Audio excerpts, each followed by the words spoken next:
नमो नमः। आप सभी का हार्दिक अभिनंदन। आइए विष्णु पुराण के प्रथम अंश के 6 अध्याय का पाठन आरंभ करते हैं। चातुर्वर्ण्य व्यवस्था, पृथ्वी विभाग और अन्नादि की उत्पत्ति का वर्णन। श्री मैत्रेय जी बोले, हे भगवान, आपने जो अर्वाक स्त्रोता मनुष्य के विषय में कहा, उनकी सृष्टि ब्रह्मा जी ने किस प्रकार की, यह विस्तार पूर्वक कहिए। श्री प्रजापति ने ब्राह्मण आदि वर्ण को जिन जिन गुणों से युक्त और जिस प्रकार रचा तथा उनके जो जो कर्तव्य कर्म निर्धारित किए, वह सब वर्णन कीजिए। श्री पराशर जी बोले, हे द्विज श्रेष्ठ, जगत रचना की इच्छा से युक्त सत्य संकल्प श्री ब्रह्मा जी के मुख से पहले सत्व प्रधान प्रजा उत्पन्न हुई। तदनंतर उनके वक्षस्थल से रजः प्रधान तथा जंघाओं से रज और तमविष्ट सृष्टि हुई। हे द्विजोत्तम, चरणों से ब्रह्मा जी ने एक और प्रकार की प्रजा उत्पन्न की, वह तमः प्रधान थी। ये ही सब चारों वर्ण हुए। इस प्रकार हे द्विज सत्तम, ब्राह्मण, क्षत्रिय, वैश्य और शूद्र, ये चारों क्रमशः ब्रह्मा जी के मुख, वक्षस्थल, जानु और चरणों से उत्पन्न हुए। हे महाभाग, ब्रह्मा जी ने यज्ञानुष्ठान के लिए ही यज्ञ के उत्तम साधन रूप इस संपूर्ण चातुर्वर्ण्य की रचना की थी।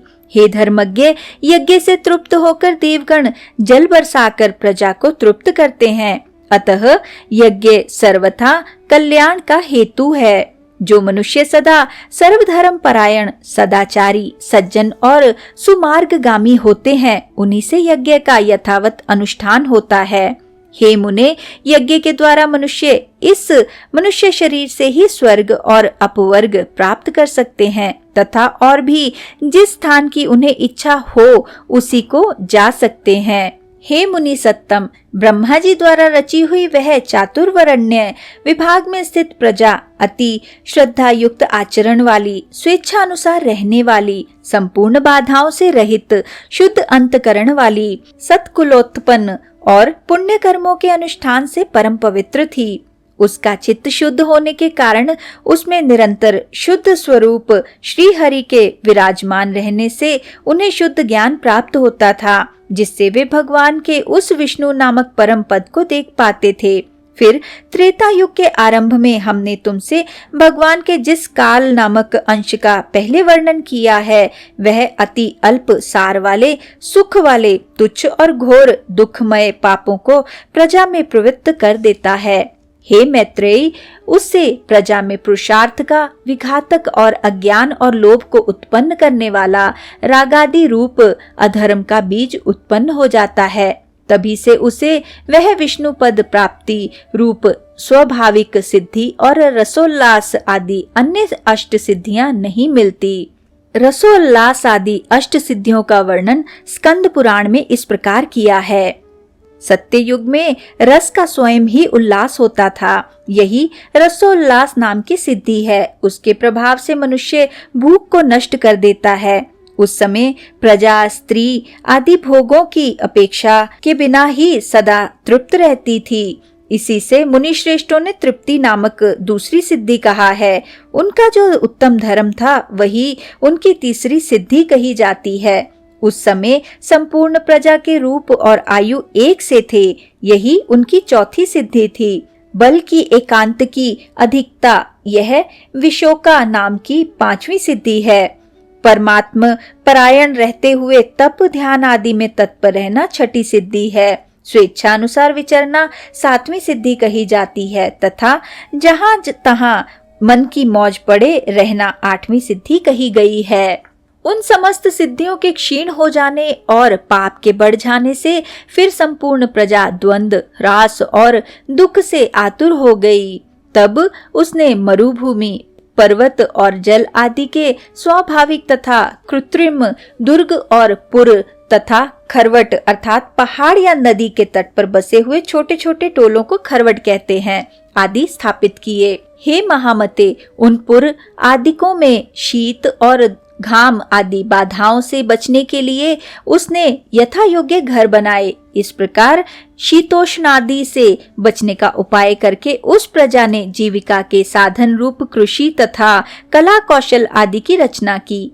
हे मुने, धान, जौ, गेहूं, छोटे धान्य, तिल, कांगनी, ज्वार, कोदो, छोटी मटर, उड़द, मूंग, मसूर, बड़ी मटर, कुल्थी, राई, चना और सन, ये 17 ग्राम्य औषधियों की जातियां हैं। ग्राम्य और वन्य दोनों प्रकार की मिलाकर कुल 14 औषधियां याज्ञिक हैं।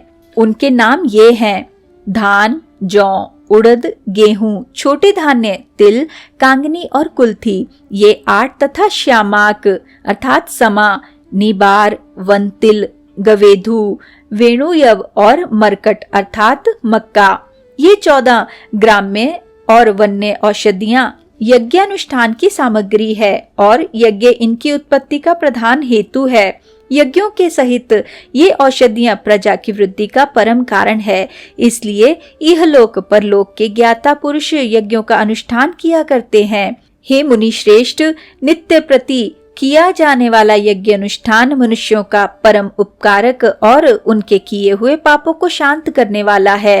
हे महामुने, जिनके चित्त में काल की गति से पाप का बीज बढ़ता है, उन्हीं लोगों का चित्त यज्ञ में प्रवृत्त नहीं होता। उन यज्ञ के विरोधियों ने वैदिक मत, वेद और यज्ञादि कर्म सभी की निंदा की है। वे लोग दुरात्मा, दुराचारी, कुटिलमती, वेद विनिंदक और प्रवृत्ति मार्ग का उच्छेद करने वाले ही हैं।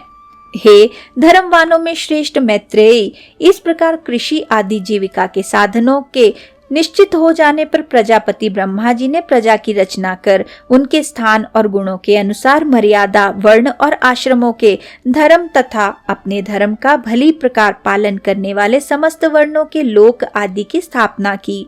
कर्मनिष्ठ ब्राह्मणों का स्थान पितृलोक है। युद्ध क्षेत्र से कभी न हटने वाले क्षत्रियों का इंद्रलोक है तथा अपने धर्म का पालन करने वाले वैश्यों का वायुलोक और सेवा धर्म परायण शूद्रों का गंधर्व लोक है। 88,000 उद्धर्वरेता मुनि हैं। उनका जो स्थान बताया गया है वही गुरुकुलवासी ब्रह्मचारियों का स्थान है। इसी प्रकार वनवासी वानप्रस्थों का स्थान, सप्तऋषि लोक गृहस्थों का पितृलोक और सन्यासियों का ब्रह्मलोक है तथा आत्मानुभव से तृप्त योगियों का स्थान अमर पद मोक्ष है। जो निरंतर एकांत सेवी और ब्रह्म चिंतन में मग्न रहने वाले योगी जन हैं, उनका जो परम स्थान है उसे पंडित जन ही देख पाते हैं। चंद्र और सूर्य आदि ग्रह भी अपने अपने लोकों में जाकर फिर लौट आते हैं, किंतु द्वादशाक्षर मंत्र ओम नमो भगवते वासुदेवाय का चिंतन करने वाले अभी तक मोक्ष पद से नहीं लौटे। तामिस्त्र, अंधतामिस्त्र, महारौरव, रौरव, असीपत्रवन, घोर, कालसूत्र और अविचिक आदि जो नरक हैं, वे वेदों की निंदा और यज्ञों का उच्छेद करने वाले तथा स्वधर्म विमुख पुरुषों के स्थान कहे गए हैं। इसी के साथ आज के इस सुंदर पाठन को हम यहीं पर विराम देते हैं और अगले अध्याय के पाठन के लिए हमारे साथ फिर से जुड़िएगा। आइए विष्णु जी के इस सुंदर मंत्र से आज के पाठन का समापन करते हैं। ओम नमो भगवते वासुदेवाय। ओम नमो भगवते वासुदेवाय।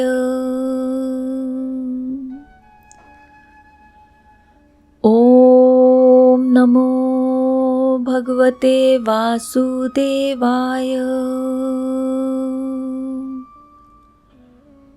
ओम नमो भगवते वासुदेवाय।